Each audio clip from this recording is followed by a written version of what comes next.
Hi, and welcome to another episode of The King's Couch. Today, I have the pleasure of interviewing a good friend of mine named George Jimenez, and he's got a pretty incredible story to tell. And let's go ahead and go back to the beginning, if you don't mind. Well, I'm just going to start there. I think about 2010, I was diagnosed with congestive heart failure and AFib. And I had been out one night with some friends, came home, and I couldn't breathe. And I thought it was my asthma. So I proceeded to use my inhaler a few times, and it wasn't going away. And I started gasping for air, and it started scaring me really bad. So I called 911 after a bit because it really scared me that I could not breathe. And they showed up and hooked me up to a bunch of stuff and took me in the ambulance over to Scripps Hospital. And they admitted me. And at first they wouldn't kind of give me any information about what was going on. And apparently I had been taking on water from the congestive heart failure, so I was retaining water really bad. I was very bloated. So they admitted me into the hospital. I stayed there for about 2 weeks. Within that time, I think I lost 25 pounds in 2 days. And, they proceeded to tell me that, I had these things going on and that I had to change my lifestyle and start eating different. And you just, when things happen like that, I just didn't take it really seriously. I was going about life, living the way that I wanted to, I guess. And I left the hospital, got out, started eating a little bit better, started taking a little bit easier. And as time went on, I started working out, taking care of myself a little bit more. And I think it was about 2014 or 16, somewhere around there, it started getting bad again. And I ended up in the hospital, and they said, you need to make some more lifestyle changes. And at that time, I did take it seriously. And I started getting in the gym, working out religiously every day, riding my bike. And I think it was 3 or 4 years ago, I got really sick, got the flu. And once again, I started retaining water. And I think within 2 days, they put me in the hospital. I think I ended up losing 25 pounds in a matter of 2 days. And I got out, started the routine again, started working out.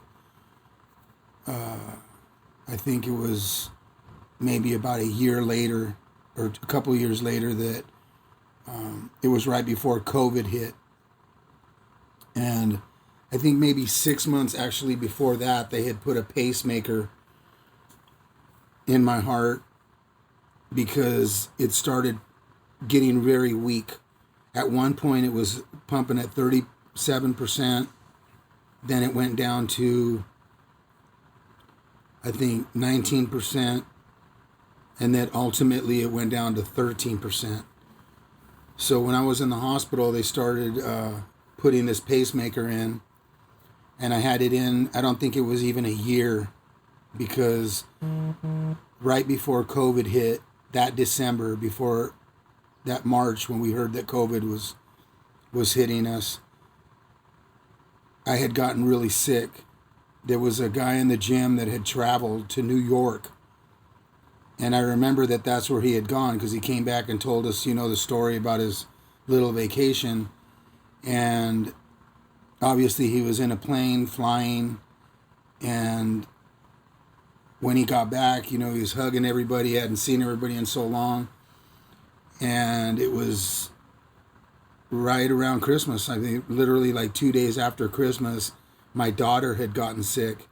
And we had never seen her that sick. She had never been sick like that. And then my fiance got it.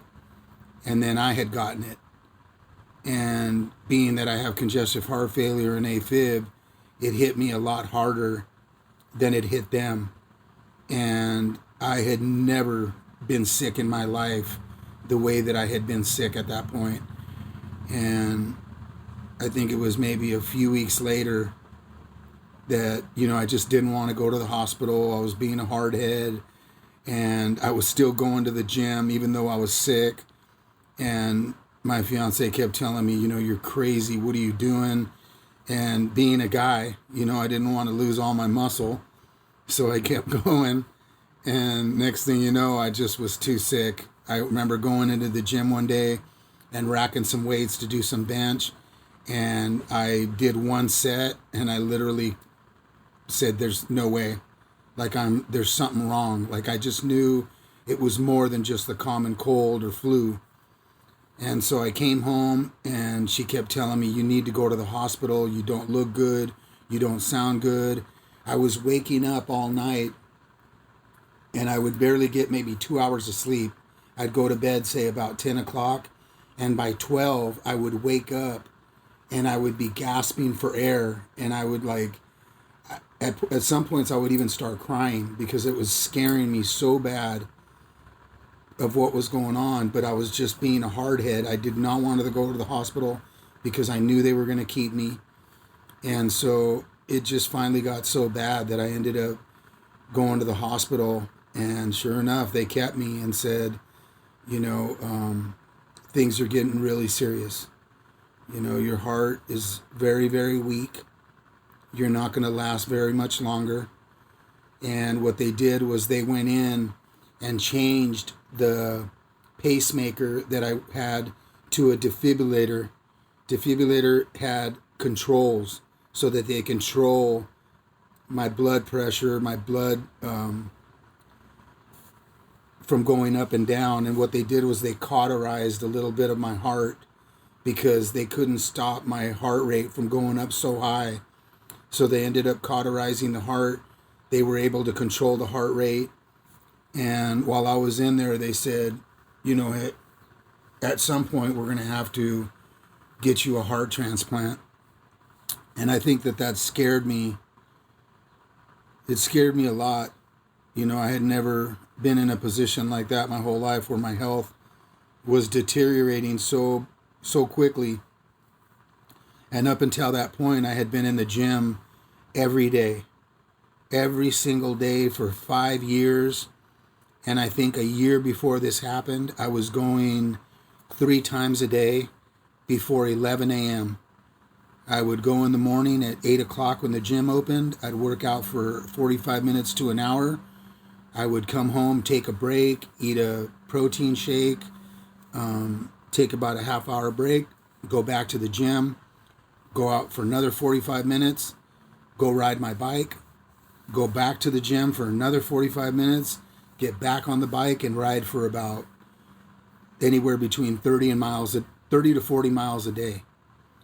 And they just could not believe that I was lifting the weights. I think at that time I was doing 90-pound incline flies, which is a lot of weight for someone with congestive heart failure and your heart's only pumping at 13%.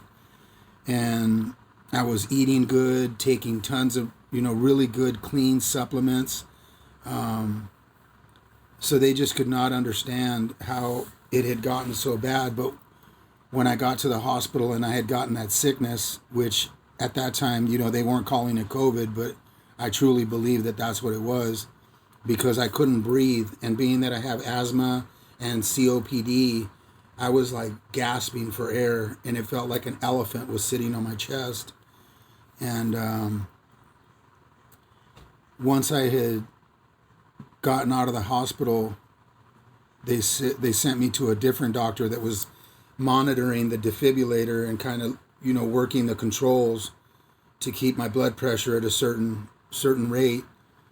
And that doctor was the one that said, it was maybe my second visit with him. He said, I'm sorry to tell you, but you're going to need a heart transplant. Your heart is very weak and you're not going to last very much longer. So I'm going to refer you to UCSD.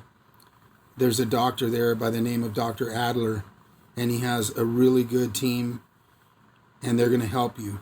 You just got to trust. You got to trust the process. And I think I came home that day, and for 6 hours, I just sat in my room staring at the ceiling, and I just could not believe that I was in such good shape. I had 6-pack abs, I had muscles everywhere, and I just could not believe that this was happening to me at this point. But I could tell that there was something wrong. And actually, when they referred me, I had to start kind of at the bottom. So I had to see Dr. Wetterstein was my first doctor, and I stayed with him for about a year. And when I got in to see him, I was really scared. And he said, "Don't be afraid. I'm going to help you. And even if you need a heart tomorrow, I'll get you one. But you're going to be okay, I promise." And I think at that point I sat with him and I started to cry like a little kid, just bawling, crying. And I said, I have a 6-year-old daughter at home, and I can't die. There's no way I can leave. At that point, I think my daughter was 3 or 4 years old. And I said, I can't leave. I got to stay here. And he said, "Don't worry, just trust." And he said, "Would you be willing to have a heart transplant?" And I said, "Yeah, of course." I couldn't imagine somebody turning something down. I wanted to live. And he said, "Okay, I'm going to have you start doing some tests, and we're going to put you through some things. And we have about 19 people here on this heart transplant team. And by the end of this, you'll end up meeting all of them." And I got to tell you that every single person on that heart transplant team made me feel like I was going to be okay. And they made me feel cared about. Because I thought, how could these people care about me? How could they want me to live? They don't even know me. And as time went on, I got to meet them all, and they were just the most genuine, loving, caring people, from the referral people, from the consultants to the financial. Everybody that I met was just so awesome. They all gave me their personal numbers. This one lady, Holly, who works there, was kind of like my counselor and guided me through the whole situation. And she's like, you can call me. And I think I cried to every single one of them because I was just so afraid. And I think at that point I started having really bad panic and anxiety attacks. I would wake up in the middle of the night and I would tell my fiance that I was going to die. I'm like, "Dude, something bad's going to happen. I can feel it." And she's like, "No, you're just having a panic attack. Like, just come here, relax." She'd try and rub my shoulders and calm me down. And as time went on, I kept doing all the tests that they were running on me.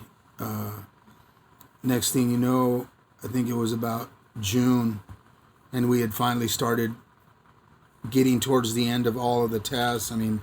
Colonoscopies, EKGs, just all these different tests that I had never even heard of. And it started getting towards the end of December. And at that, even when that started, they said that I needed to stop working out. So I stopped going to the gym. When they had put in the defibrillator, he said, you can't go to the gym anymore. And that made me go crazy. But right after that was when COVID hit. So all the gyms were closed. And my fiance kept saying, "Well, at least you got ahead of everybody because you can't even go to the gym anymore." But me being determined and in such good shape, I kept riding my bike. I would go up to the playground at Robb Field, and I would do dips on the playground. just to stay in shape. And the doctors kept saying, you know what, because you're in such good shape, it's going to help you when you get the heart transplant. It'll help the body accept the heart easier.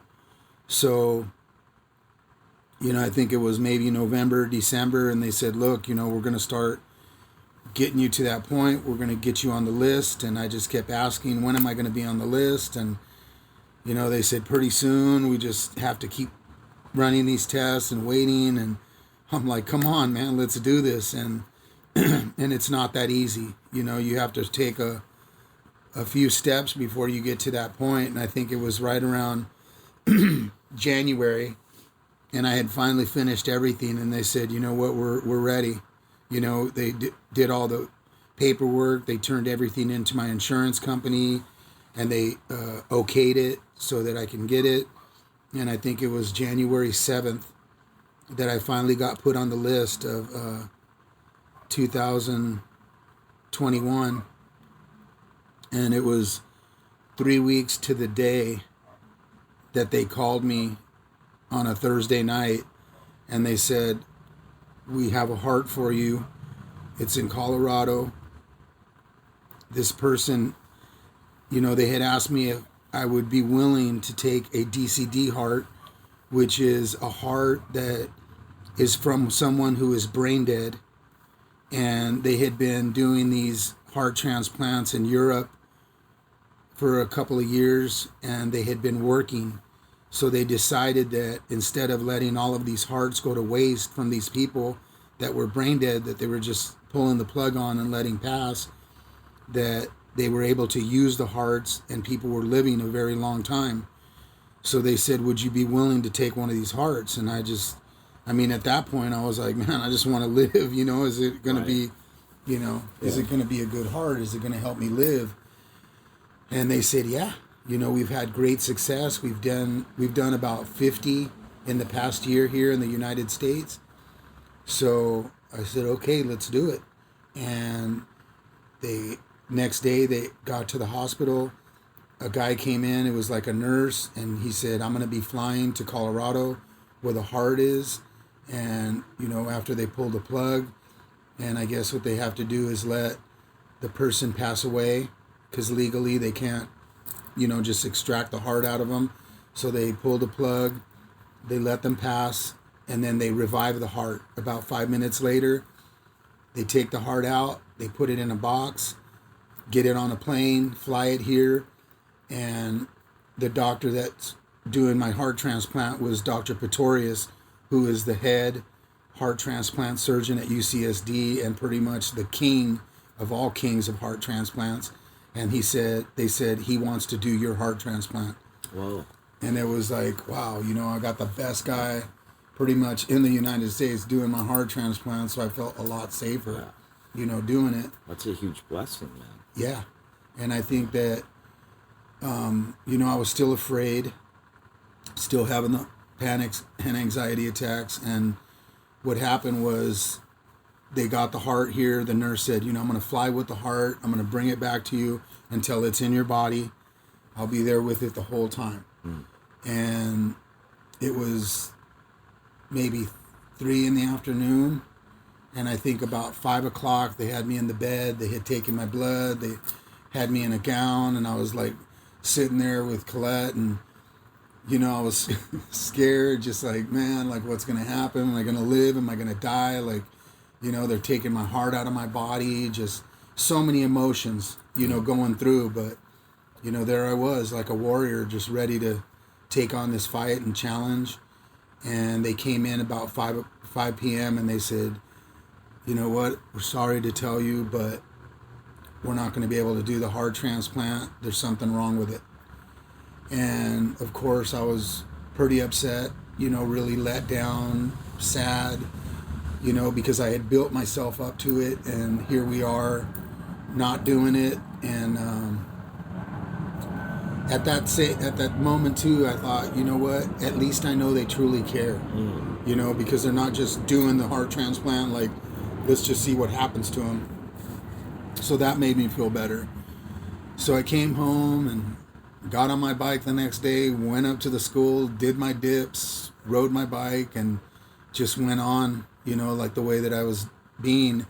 And at that point, I would bend down to pick something up for my daughter or go to barbecue to take the cover off, and I would almost faint, and I would start losing my breath, and I would get really dizzy.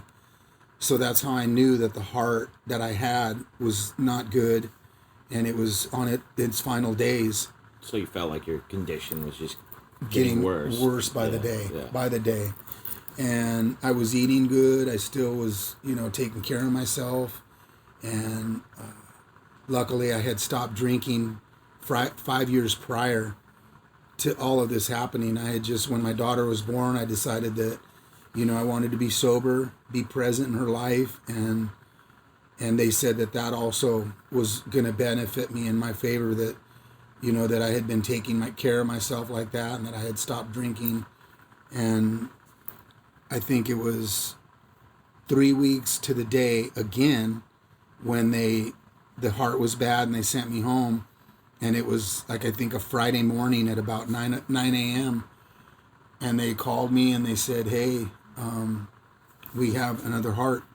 We need you to be at the hospital. And they tricked me. They said that I was second in line, but they saw how worked up I was about the first one, so they wanted me to stay calm. And I really thought I was going to go home because I was second in line.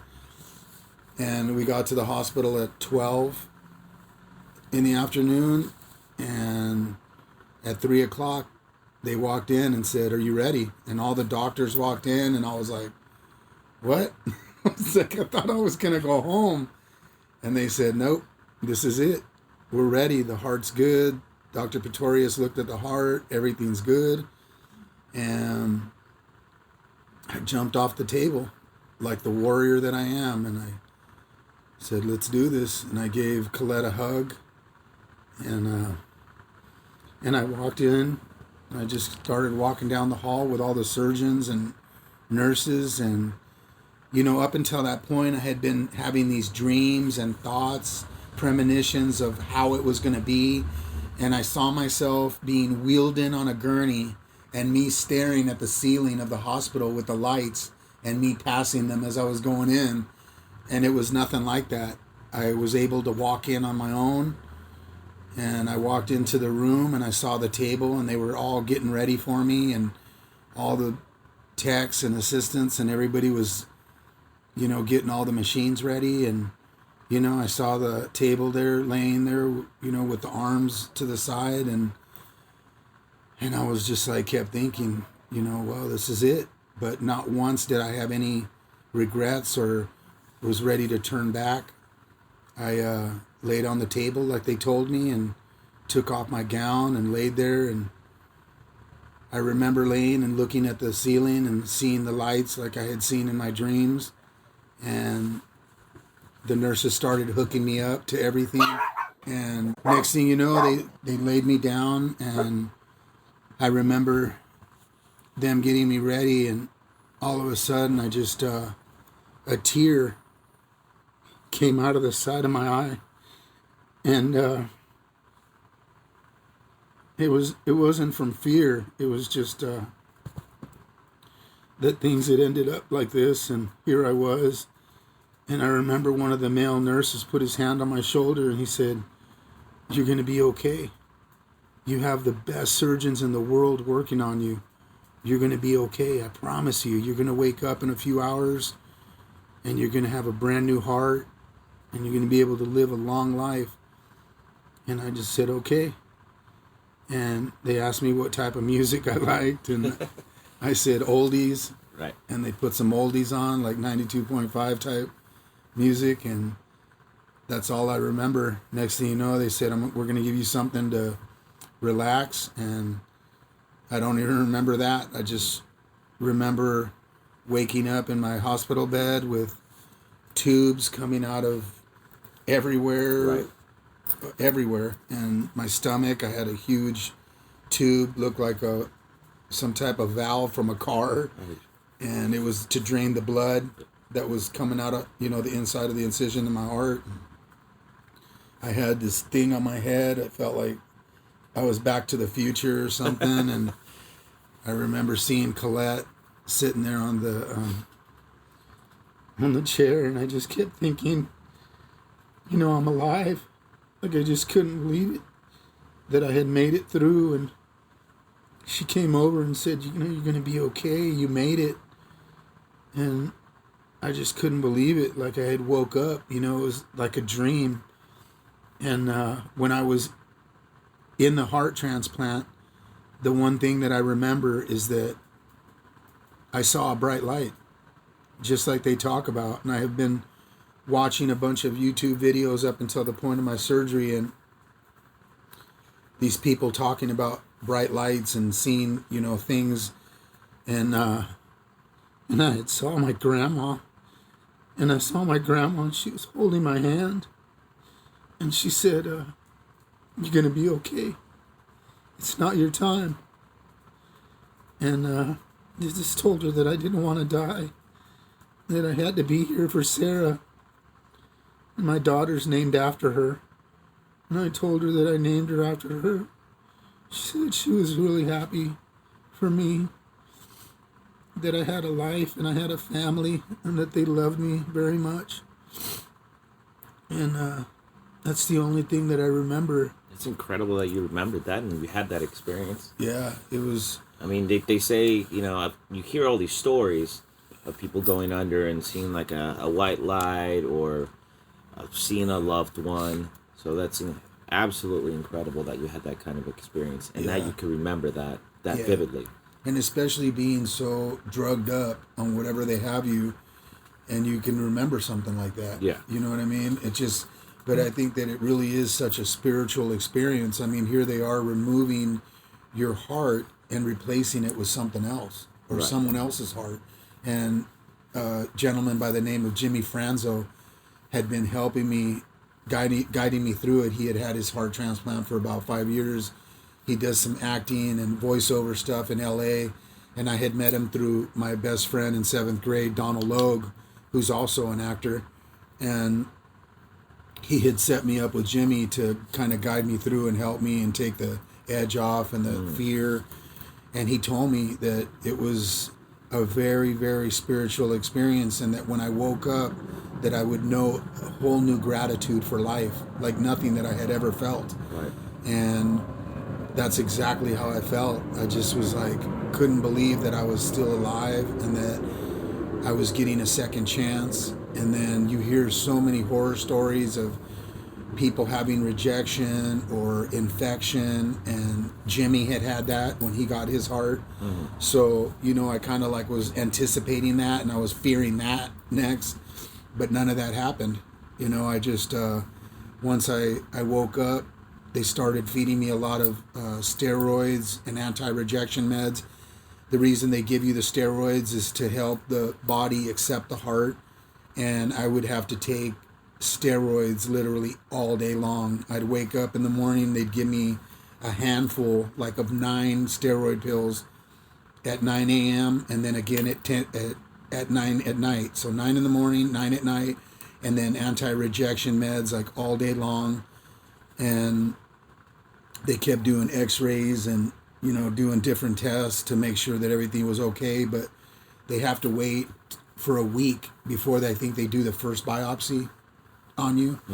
And so, they have to make sure they remove all the tubes. And I had these wires going in me that were like metal wires that were actually connected to the heart.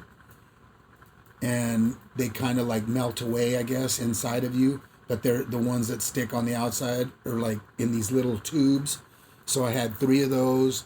I had one big pipe coming out of the middle of my chest, and all of the other things that they had stuck in me.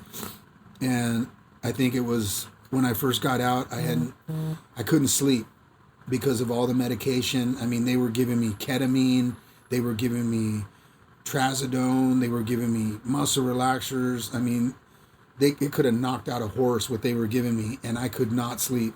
They would give me all that stuff, and as soon as they gave it to me, my eyes were wide open, like they hadn't given me nothing. And it was from the steroids. It was just so many steroids and all of the pain pills, I'm sure.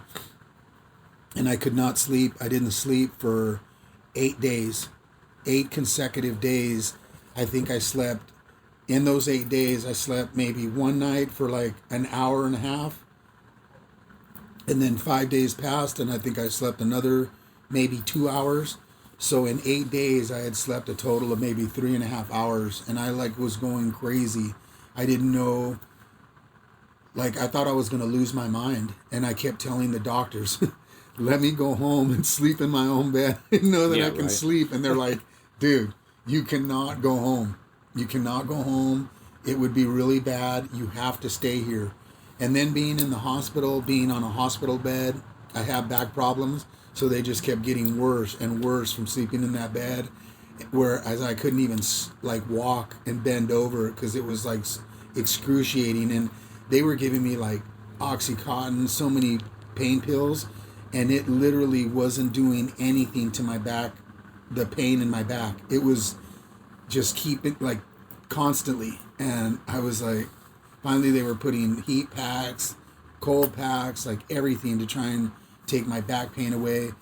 And I think it was after the second day I had gotten out of surgery. I went in on Friday at 3 p.m.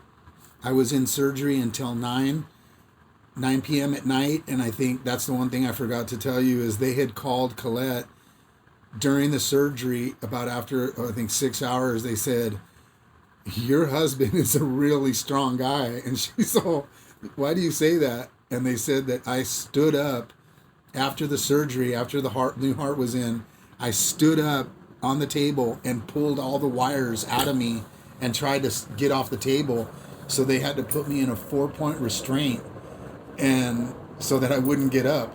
And so when I woke up, I still had all of those things on me, and I was like, why did they have these on me? And then they told me the story. But at that point, I wasn't, trying to pull anything out. I was coherent. Was that just like a reactionary thing for you I to guess. do that? Yeah. I guess. Yeah. But I can't believe that I was on so many drugs and whatever else they gave me, and I sat up like that and pulled everything out. That's crazy. Yeah. So they said that I think it was maybe that night I slept all through the night, and I had woke up the next morning maybe about 8 or 9 in the morning, and Colette had stayed there overnight, obviously, with me. And I think it was the next day. It wasn't even like a day that I had gotten out, and the physical therapy nurse came and said, "Come on, we're going to go for a walk." And I was like, "What? Yeah, Are you kidding me? I just had heart transplant surgery." And they're like, "No, we got to get you on your feet. And it's part of the deal. Like, it's part of getting you, better." So I trusted what they were doing. I got up and we walked around the whole unit. Like, they said, "Are you tired?" And I said, "No, I can keep walking." And I did like 3 laps, and she's, "I'm going to come back this afternoon and we're going to do it again." And she came back and she's all, "You want to try and walk some stairs?" And I said, "Let's do it." And I like felt good enough to do it. Next thing you know, she took me in this little hallway on the unit, and I walked up 4 or 5 stairs, and she said to hold on to the rail in case I fell, but I didn't really need to. And she was like, "Wow, like I cannot believe that you're doing so well so fast." We walked back down, did another lap on the unit, and went back to my bed. And we kept doing that every day for about 4 or 5 days. And finally they, discharged me from that part of the, physical therapy. They said, "You're in good shape." They kind of taught me how to get in and out of the tub. So when I got home and, I hadn't slept, still. So I was like delirious, tired, just hurting my chest. I had never felt any pain like that in my life. Like every day I would have pain in my chest, and then on the sides in my ribs. And I had this huge bruise when I woke up from the surgery on my side. And they said, we had to literally skill saw your chest open and then use a rib stretcher to, stretch your ribs out. So, there's things that are going to get bruised, during the surgery. And after about 7 days of no sleep, man, I just kept begging them, "Please let me go home." And they were like, "You cannot go home. We have to do the biopsy first. After we do the biopsy, if everything looks good, then we can discharge you. But right now you have to stay put." And Next thing you know, they came during the weekend and they said, we're going to do the biopsy on Monday or maybe Tuesday at the latest. And sure enough, Monday came. There was all the beds or rooms were already spoken for. So I had to wait until Tuesday. And I was just like, come on, like, let's do this. And I think at that point, like, it was day 12 or 11. And I finally got some sleep. I slept one whole night, like 8 hours. And I was just ecstatic. And at that point, I really could not even remember a thought from like 2 seconds ago, or like, I could not remember. I would be thinking of something and I would like forget it. And it was starting to make me mad because I'm like, I remember everything like from childhood. Like I've never forgotten anything. And it started making me really sad because I started thinking, is this how I'm going to be for the rest of my life? Did they do something to me? And having no sleep, like I really thought I was going to end up crazy. And I kept telling the doctors that, and they're like, it's going to be okay. And every day you're going to heal more and more. So next thing you know, it came to the biopsy and they said, everything looks good. Obviously it takes 24 hours to get the results back, but they said, everything looks good. Your chest is healing up fine. Your sternum, you have wires holding it together. And next thing you know, they said, okay, you're going to get to go home tomorrow. And I was just so happy. I bet. I was so ecstatic and happy. And I called Colette. I'm like, they're letting me go home. Right. And all I wanted was to come home and sleep in my bed, with my dogs and my kid and my girl. And she had been cleaning our place for about a week before I got home, sanitizing everything. Right. Because they said, about this, infections. Yeah. And then COVID was still going on. So, that really blows me away that, here I am getting a heart transplant in the worst pandemic in modern history. Yeah. And here I am doing this and that, then the fear of getting COVID or this and that. And, they only tell you tell you certain things about the heart, the person that you get it from. They Right. can't tell you a bunch of information. And the only reason that I found out that it was a 22-year-old heart was because somebody let it slip. And then I kept asking, was it a guy or a girl? And then one of the nurses was like, it wasn't a girl. So at least they were giving me some kind of info. But apparently this young person had hepatitis C. And they said it might transfer into me. But they kept doing blood work. And it never got transferred into my body. Did they tell you how that person passed?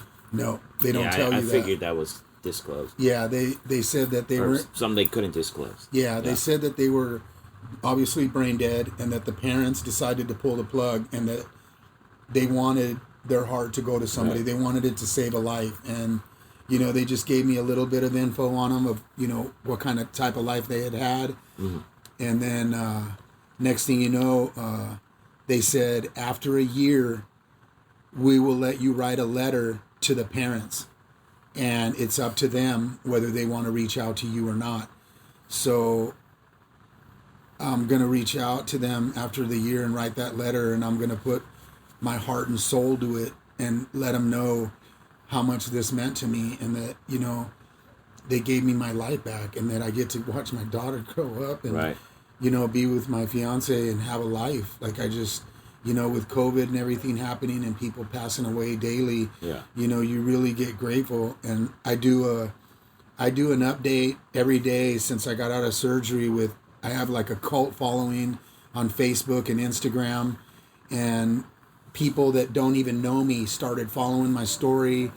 The group in Ocean Beach, someone posted a picture of me in the hospital saying that I had, gotten out of surgery and that everything went well because they had started some bracelets for me called a Heart for George, and they had my picture up at Hodad's and selling these bracelets that my friends had started for me.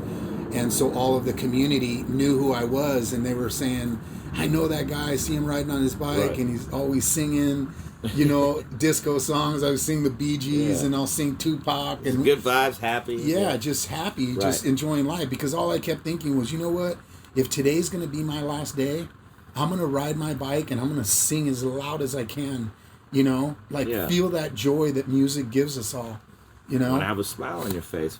Exactly, with joy in my heart. And all the people in OB, I could see there was like 700 likes, 800 comments of people saying nothing but the nicest things. And next thing you know, a model that's in Vogue magazine, this girl Lauren, she started following my journey because I went to school with her mom, and her name's Pam Cook, and had my friend Donald Logue, who's an actor, and Danny Trejo. They made a video for me. And was that the one that you just recently reposted? Yeah. Okay. Yeah. So Danny Trejo and Donald made that video, and everybody's just went viral on it, Facebook and all that stuff. And all of my friends that I grew up with, that are pro skaters and pro motocrossers, Chad Muska, all of those guys are just supporting everything that I was doing, posting about me. And it was just so awesome to get such awesome feedback. People I probably get about 10 or 12 followers a day of people just wanting to hear my journey, and they like my posts and all the positivity. And I can't tell you how many comments, messages that I've gotten from people saying that I literally changed their lives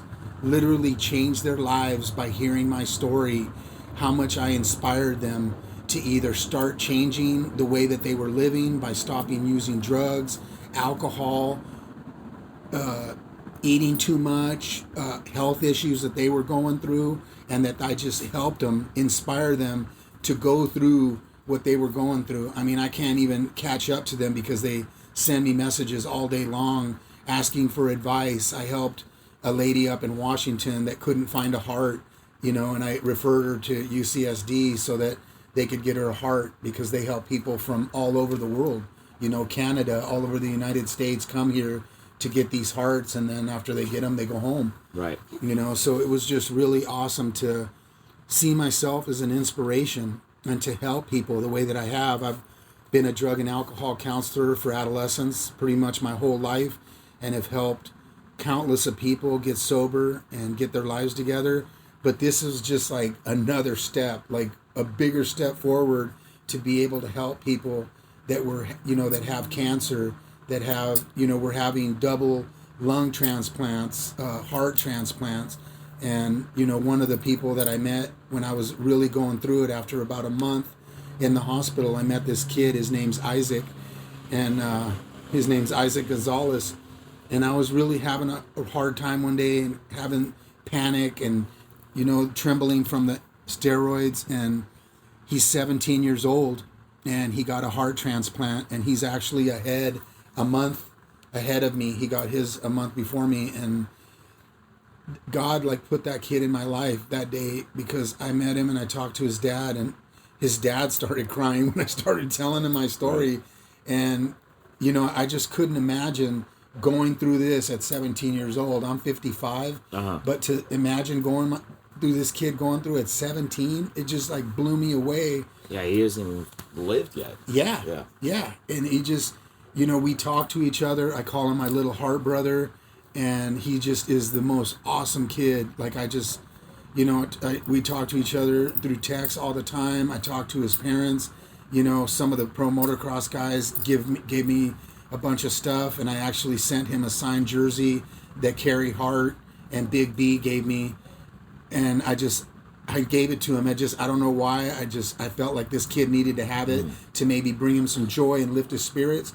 And his parents got it framed up in his room. They got to send it to a place professionally done, and the jersey is inlaid in the frame, and it has the letter that I wrote him when I sent him the jersey, telling him that he inspired me and that God put him in my life to help me change my life. And he has the letter, and he put it inside of the frame, and they showed me and sent me a picture one day. And it just every day, just constant joy, so much beauty. It's I feel now that this was supposed to happen to me. It was supposed to happen to me to be able to help others, because that's the way I've always been, and that's the way that I'm going to be until God decides that I need to go home. But I really believe now that I have this young heart that I'll be able to watch my daughter grow up, walk her down the aisle one day, maybe see her have some kids and live, with Colette and, just enjoy life until I'm not here anymore, and I mean, I can't even count or say all of the people that have helped me throughout this journey, because there's days that I have really bad days and get into like depression type mood where, I start thinking, well, how long am I going to live? Or am I going to have rejection? Am I going to have an infection? Am I going to get COVID? Am I going to whatever? And, it's just, constantly every day, my best friend, Kevin Zinger, is such a positive influence on me. He coaches me through a lot of stuff. And like I said, I can't even begin to talk about, all of the people, Jimmy Franzo, Colette is always there 24/7, and so many others that I reach out to all the time and just, tell them, hey, I'm feeling like this a certain day. And I have other friends in LA that reach out to me and send me Bible verses and, try to lift my spirits in certain ways. But, it's been incredible up to this point. But like I said, I just feel that this was supposed to happen. This was, right, my journey. Yeah, and that's an incredible journey for anybody to go through, and just seeing how you have such a positive and supportive community, collectively, people like all over, worldwide probably for all I know, coming together. Oh, I have people in Brazil, England, Spain, South America, all over the United States, East Coast. I got, friends out there in Vermont, DC, Texas. I mean, there's not a city that you can name that, there's people that are following me that every day they say the kindest things and what an inspiration I am. And they call me a hero and the GOAT and a champion and, just all of these awesome words that, I never might attach myself to. And my best friend, Kevin Zinger, started calling me Braveheart. So now everybody calls me Braveheart. And, it's just so awesome, that I get this opportunity, and more than anything, like I said, when I went in there and they asked me if I wanted to live, I said, I got to live for my daughter. I got to be here to watch out for her and take care of her, and she loves me so much that I can't imagine leaving that hurt and pain in her heart. And I had to go because I see others that pass away and their kids suffer. So when I hear about it, when I see it, I empathize because I understand the feeling. Right. Yeah. You can definitely have that kind of connection with someone else going through that kind of struggle. Yeah. And I mean, you've been through a traumatic, huge, life-changing event. I got to tell you that your attitude is just amazing for someone that's gone through something like that in their life. Yeah. You definitely have a warrior spirit and a very humble demeanor about you, which I admire very much, and I find that very inspiring. Yeah. And what I want, our listeners to gain from this is that there's hope in the world, by the grace of God, or that miracles can happen, whatever. We got to value every day that we're alive and breathing and well. Most definitely. And like you said, when you're riding your bike, listening to music, like, this could be my last day. At least I want to be happy and have a smile on my face. Yeah. A couple questions before we wrap this up that I had that I wanted to go back to. Wanted to talk about all the auctions that you're doing. Is that to raise money for awareness, or is that to help others, or? Yeah, both. Okay. Just like helping a lot of people, there's other people that need help, and the one thing that I learned from all of this is that there's always somebody in a worse situation than you. And as soon as I went through all of that stuff in the hospital, and people started sharing with me, and they said, you're here to help others. Right. You're here to help others. And I saw other people, getting foundations going where they, helped others, and there's people that passed away and their foundations are still going and they're still helping others, whether it be kids. The one thing that I forgot to mention is that during this time when I met Isaac, right after that, we both went in to get our biopsies one day, and there was a young boy, I think his name was Anthony. I can't remember his name, but he was 15 years old, and he went in to get a heart transplant, and he actually didn't make it. Oh no! Isaac got to go in and talk to him right before his surgery, and they kept him on like a machine for a week, and he actually didn't make it. He ended up passing away, and it just goes to show how fragile this thing is. But after I heard that story about him, I wanted to help other people that are in these situations. I wanted to reach out to others, and that's what I do. I just reach out to people and find out, what type of situations they're in, right. and I help them, whether it be through words, financially, whatever I can do to help them get to the next step. And you're putting together a book, right? Yeah, I've been trying to write a book.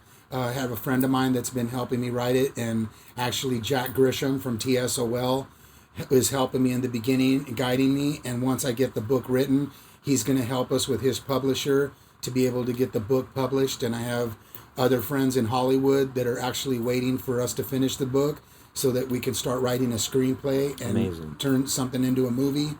It's just awesome. Like, I just can't believe that spirit and that generosity from others that have helped us when we were going through it in the beginning, so now in turn to want to do that for somebody else, to either give them hope or to just take away the stress of, how are we going to make it through? Because there's so much that goes through it, with medicines, with health, with food. You have to change the way you eat, and some of the food's really expensive. It's not like you can just go to McDonald's every day, because that can't happen. So you have to eat healthy and organically, and supplements, different types of things that it takes to make sure that your body's nice, and just manage your stress properly. Yeah.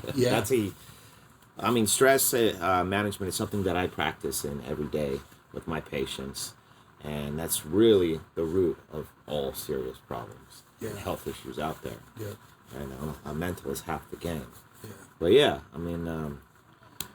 going back to what you're saying, like, just your selfless attitude and wanting to help others is a true, like, inspiring thing. And you wanting to, like, motivate just anybody and everybody, and just the fond appreciation that you have for this renewed chance at life is just something that has to be heard.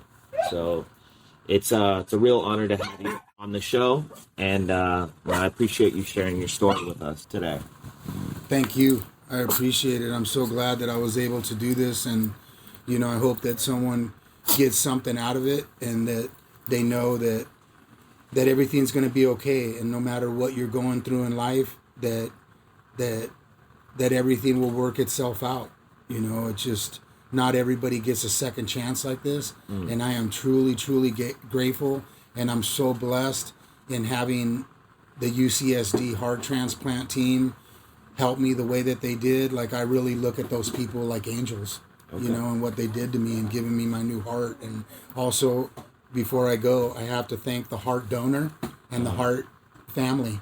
Every night before I go to bed and I'm saying my prayers, I thank them. And every day that during the day, I thank them again, and I thank them all day long, because if it wasn't for them, I wouldn't be here sitting here having this conversation with you. Right. And thank you. I really appreciate that you took the time to talk to me, and so that we can get the message out there to others. And if people do want to follow you on social media, how can they go about doing that? Yeah, I'm under George, Colette, and Sarah is my name on Facebook. My name is George Jimenez, and the foundation that we've been having is A Heart for George. So I'm sure on there they can find me. Okay, and I'll post it too. Okay, and everything. All right. Awesome. George, it's been amazing to hear your story. Thanks for sharing it with us today. And that's another episode of The King's Couch. I'm your host, Sulo King, and I will see you guys next time. Have a nice day.